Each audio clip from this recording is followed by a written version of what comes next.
The runoff in the District 2 BESE board race could be a test of how voters feel about the school reform movement. Teach for America educator Kira Orange-Jones led election night with 39% of the vote over incumbent Luella Givens, and now the race to November begins. This is kind of,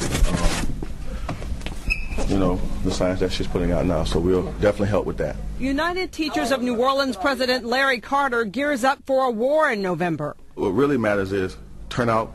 Turnout, turnout. We have to get people to the polls.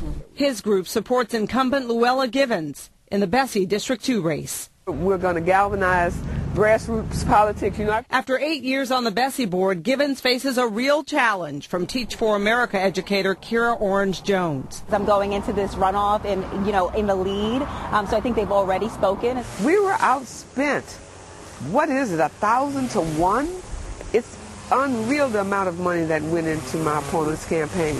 But we're still in the runoff. And that tells you the people of Louisiana think for themselves. I'm an educator, so I have worked in education in Louisiana for the past decade. And I started my career as a high-performing fourth-grade teacher here in Louisiana over 10 years ago. Jones is backed by Mayor Mitch Landrieu, Senator Mary Landrieu, and the Alliance for Good Government, among other groups. And she's been touted for championing the reform movement of recovery schools.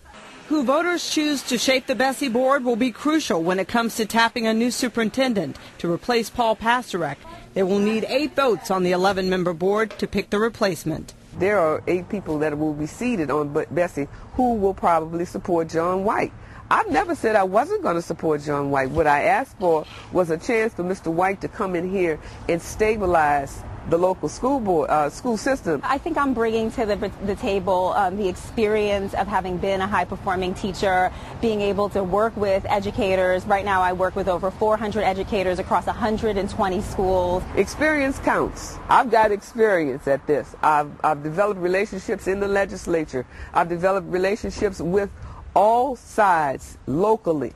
Jones says she's seen the district evolve over the years, and she says politics shades the real issue here. We have great school leaders, we have great teachers who are really working to make sure kids' lives change and that they get the opportunity to have the lives they deserve, and I want to be a part of making sure that can happen for every child. Well, District 2 is made up of parts of Orleans Parish, the West Bank of Jefferson Parish, and the river parishes, St. James, Assumption, and St. John. That runoff, November 19th.